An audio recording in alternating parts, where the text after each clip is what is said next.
the major concerns right now in Pennsylvania is the loss of productive farmland to growth. And while a lot of modern housing developments are springing up across the state, there's at least one group of builders that's taking that trade back in time a couple of hundred years. In case you haven't noticed, there's a building boom going on around here. But you know, while modern technology allows people to put up a new house in just, say, a matter of weeks, there's a centuries-old building style that's making a big comeback in this country. Oh, it dates back to actually before the birth of Christ. Any pride in your work, you have to do a really good job. It's an interesting mix of the very old with the very new. If you try to explain just what a timber frame home is to somebody who doesn't understand the concept, well, you can expect a lot of strange looks. But show that same person a timber frame home, and you can expect some oohs and ahs. About 20 years ago, with the exception of Amish builders, there were hardly any timber frame builders left in America. Quicker and less expensive forms of building had been adopted, using easy-to-handle and less expensive 2x4 sticks of lumber. Well, the Back to the Land movement of the 60s and early 70s brought about a rebirth of this classic style, and today there are about 700 or so timber framers in the U.S.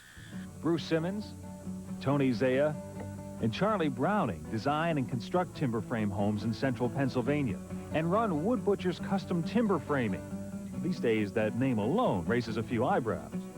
Years ago, carpenters that did this type of work were referred to as wood butchers, and we tried to emulate the work of the older carpenters, really, and thought that that would be a fitting start anyway.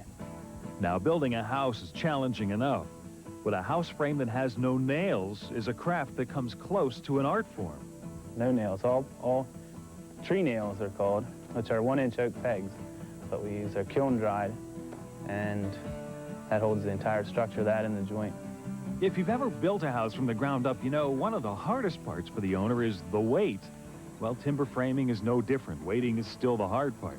But after 5 weeks or so of carving, the house frame goes up quickly.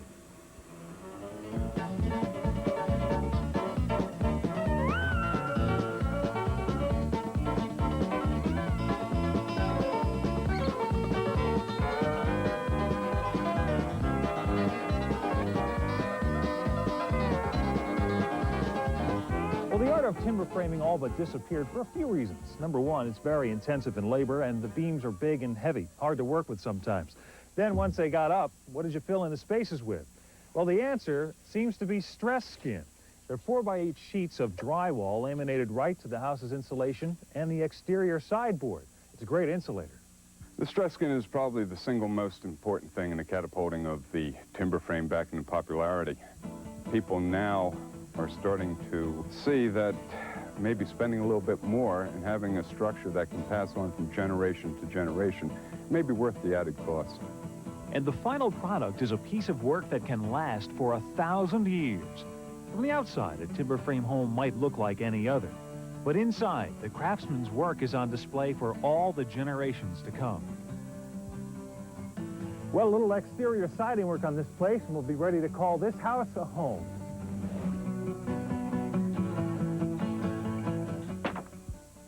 So, Doug, that's your house they were working on. Yes, it is, right. Well, it is beautiful. You must be excited. Thanks. We can't wait to move in fact. You know what else is interesting, Nancy, is that last year the Timber Framers Guild of America chose Elizabethtown College as their annual meeting place, and it went over so big, it looks like all 700 or so members will be coming back again this year. Great. Let's take a look at tomorrow night's PM Magazine. Patricia Hearst. I'm still really angry with my kidnappers. Oliver North. I have been accused of trying to rescue American hostages. Watergate felon John Ehrlichman. In a literal sense, that's true. On the next PM Magazine, find out why they're hoping for a presidential pardon.